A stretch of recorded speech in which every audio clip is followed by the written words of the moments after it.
In the heart of bustling New York City, where dreams clash with harsh realities, a young black waitress named Maya Thompson wipes down a table at the upscale Al Mirage restaurant, her uniform crisp but her eyes wary from a double shift. Little does she know, this ordinary night is about to explode into a confrontation that will shatter stereotypes and rewrite her destiny.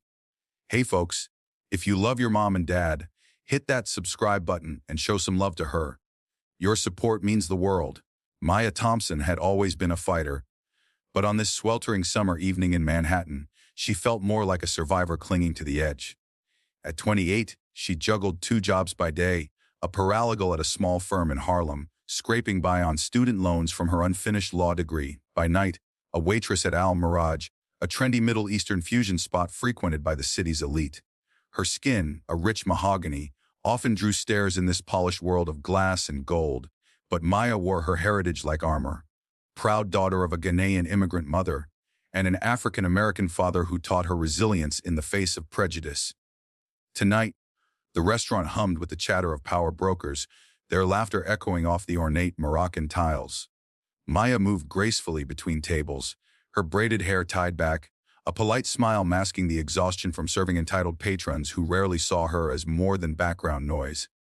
Enter Khalid al-Rashid, the 45-year-old CEO of Rashid Global, a Dubai-based conglomerate worth billions in oil and tech. Khalid was in New York for a high-stakes merger, his entourage of suited assistants trailing him like shadows. Tall, impeccably dressed in a tailored Armani suit, with a neatly trimmed beard and piercing dark eyes, he exuded the kind of arrogance that came from generations of wealth. Born into Emirati royalty, Khalid viewed the world through a lens of superiority, his English laced with a thick Arabic accent that he wielded like a weapon. He had chosen Al Mirage for its authenticity, reminiscing about home amid the scents of za'atar and grilled lamb. As he settled into the VIP booth with his team, he barked orders in a mix of English and Arabic, dismissing the menu with a wave. "Bring us the best mezz platter," he commanded Maya when she approached, not bothering to look up from his phone.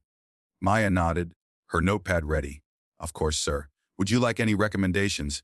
Our hummus with pine nuts is particularly popular."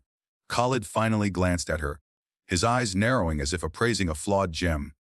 He muttered something under his breath in Arabic to his assistant, a smirk playing on his lips. Maya caught the words, "Stupid black girl," but she kept her expression neutral, pretending not to understand. Inside, a fire ignited. She had studied Arabic in college, part of her minor in international relations, and spent a semester abroad in Jordan, immersing herself in the language and culture. It was her secret weapon, a skill honed for a dream job in diplomacy that life had derailed when her father fell ill. But tonight, that knowledge simmered like a pot about to boil over. As she turned to leave, Khalid raised his voice, switching to English. "And make it quick. We don't have time for incompetence." His assistant chuckled, and Maya felt the sting, but she bit her tongue. In the kitchen, she relayed the order, her hands trembling slightly. "Another table of jerks," she whispered to her coworker, Jamal, a Lebanese immigrant who sympathized with her plight. "He called me stupid in Arabic, thinking I wouldn't get it." Jamal's eyes widened. "You speak Arabic? Girl, that's gold. Don't let him get away with it." Maya hesitated. Confrontation could cost her the job she desperately needed. Rent was due, and her mother's medical bills piled up. But as she carried the platter back, balancing the array of dips, olives, and flatbreads, Khalid's voice cut through the air again. This time louder, in Arabic, "Hurry up, you stupid servant. Do they hire anyone off the street here?" The words hung in the air like smoke. Maya set the tray down with deliberate calm, then locked eyes with Khalid. In flawless, eloquent Arabic, she replied, "If stupidity is measured by judging others without knowing them, then perhaps you should look in the mirror, sir." The booth fell silent. Khalid's face drained of color, his assistants freezing mid-bite. The CEO stammered, switching back to English. You speak Arabic." Maya smiled sweetly, still in Arabic, fluently. "And I understood every insult. Now would you like water with that, or shall I fetch the manager to discuss proper etiquette?" The restaurant's ambient noise seemed to pause, a few nearby patrons turning heads. Khalid, recovering from the shock, leaned forward, his arrogance cracking. "Who are you? Some spy?" Maya switched to English for the benefit of the room.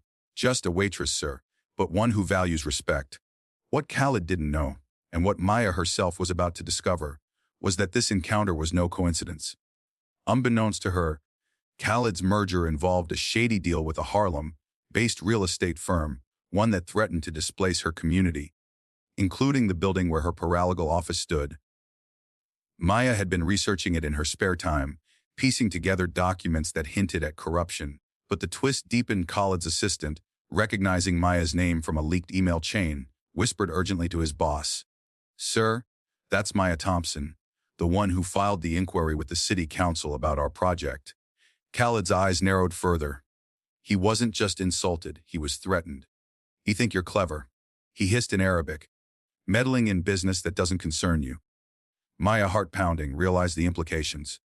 This wasn't random rudeness, it was connected to her advocacy work. She had anonymously tipped off local activists about Rashid Global's plans to bulldoze affordable housing for luxury condos. Now, face to face with the man behind it, she felt a surge of empowerment. "Actually," she said, her voice steady, "it does concern me. That's my neighborhood you're trying to erase." The CEO stood, his chair scraping loudly, drawing the manager's attention. "This is outrageous! Fire her immediately!" he demanded. But the manager, a wise older Egyptian named Mr. Hassan, had overheard the exchange. He approached, speaking in Arabic to Khaled. "Sir, with all due respect, our staff deserves dignity, and Miss Thompson is one of our best." Turning to Maya, he added in English, "Take a break, dear. I'll handle this." As Maya stepped away, her mind raced. She texted her best friend Lena, a journalist at a local paper, "Just roasted a CEO in Arabic. Think he's the one behind the evictions." Lena replied instantly, "Girl, send details. This could be huge." Back in the booth, Khaled fumed, but his phone buzzed with an urgent message from his lawyers. A whistleblower had just leaked documents to the press. Panic set in. Was this Waitress the source? The night escalated when Khaled, unwilling to let it go, followed Maya to the back alley during her break, his bodyguards in tow. "You have no idea who you're dealing with," he threatened in a low voice. Maya, phone in hand recording discreetly, stood her ground. "And you have no idea who I am. My father fought for civil rights in the 60s. I won't back down from bullies like you." Just then, a twist unfolded. One of Khaled's bodyguards, a burly man named Ahmed, recognized Maya. "You're Aisha's daughter?" he asked in Arabic. Maya's eyes widened. Aisha was her mother's name. Ahmed explained hurriedly. He had grown up in the same Ghanaian village as her mother, emigrating years ago. "Your mother helped my family when we were poor. I owe her." In a stunning betrayal, Ahmed turned to Khaled. "Boss, this is wrong. She's family to me." Khaled's world crumbled. Not only had he been publicly humiliated, but now his own security questioned him. He stormed back inside, canceling the merger meeting and leaving in a huff.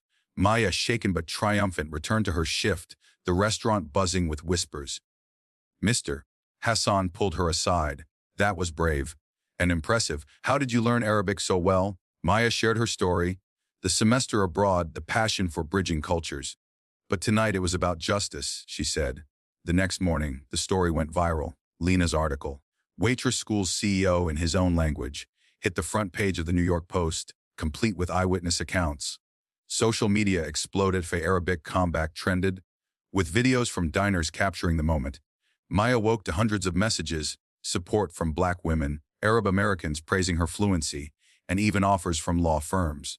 But the biggest twist came when Khaled's company issued a public apology, withdrawing from the Harlem project amid investigations. It turned out Maya wasn't the only whistleblower.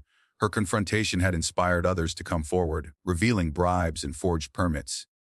Weeks later, Maya sat in a conference room at a prestigious international law firm, interviewing for a position in human rights. The partner, an Arab woman named Fatima, smiled. "Your story inspired me. We need voices like yours." Maya accepted the job, her life transformed. She visited her mother in the hospital, sharing the news. "Mom, remember those Arabic lessons you encouraged? They changed everything." Her mother, weak but proud, squeezed her hand. "You were always destined for more, my dear." Yet, the drama wasn't over. Months into her new role, Maya received an anonymous email coordinates to a meeting in Dubai. Curious, she traveled, only to find Khaled waiting in an opulent cafe.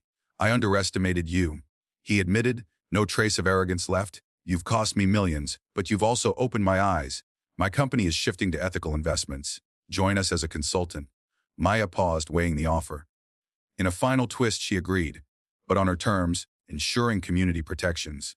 What started as an insult became a partnership, proving that words, wielded wisely, could bridge divides and topple empires. Back in New York, Maya reflected on that fateful night. She had gone from waitress to warrior, her story a beacon for the overlooked. In the city that never sleeps, she had awakened a movement, reminding everyone that intelligence knows no color and respect is earned, not assumed. As the sun set over Harlem, Maya walked the streets she had fought to save, her head held high. Life's twists had tested her, but she emerged stronger, a testament to the power of hidden talents and unyielding spirit. In the quiet moments, Maya often thought about her father, who had passed away before seeing her triumph. He would have been proud, his lessons on dignity echoing in every word she spoke. The world had tried to label her, but she rewrote the script, turning prejudice into progress. One evening as she dined at Al Mirage, now as a guest, Mr. Hassan greeted her warmly. "You've become a legend here," he said. Jamal, still in the kitchen, waved. The restaurant had implemented diversity training, a direct result of the incident. Maya smiled, ordering the mezz platter. To new beginnings, she toasted silently. But fate had one more surprise. During a routine case at work, Maya uncovered documents linking Khaled's past deals to her father's old civil rights group. It seemed her father had once challenged a similar project in the 80s, crossing paths with Khaled's father. The connection ran deep. Perhaps that's why Ahmed recognized her family. It was as if destiny had orchestrated the encounter, closing a generational loop.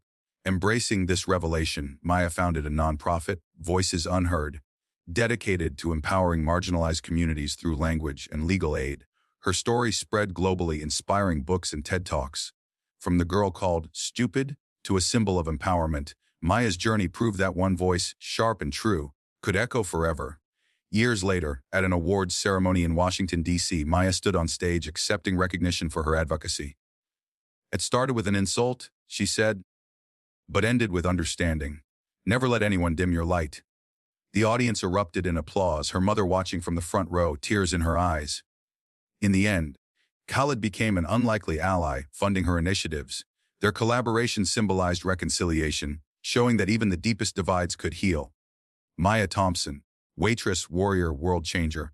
The path hadn't been easy. There were threats after the viral story, anonymous calls, online trolls. But Maya persevered, protected by a network of supporters. She even learned more about her Ghanaian roots, traveling back with her mother for healing. The twists of life had woven a tapestry of triumph from threads of trial. As she looked out over the city skyline, Maya knew her story was just beginning. In a world quick to judge, she had taught a lesson in humanity, one word at a time.